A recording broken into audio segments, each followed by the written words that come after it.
যা গরম পড়েছে, এই গরমে চলুন উল্টোপাল্টা না খেয়ে সবজি দিয়ে হালকা পাতলা মাছের ঝোল আর ভাত। তাই জন্য রেসিপিটা চট করে দেখে নিন।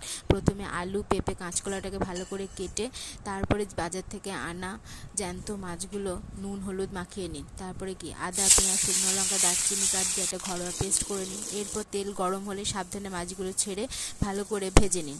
তারপর ভাজা হয়ে গেলে ওই তেলে কাঁচকলাটা দিয়ে দিন। কাঁচকলা ভাজা হয়ে গেছে তো, এরপর আলু আর পেঁপেটাকে হালকা করে কুকারে সেদ্ধ করে ভেজে নিন।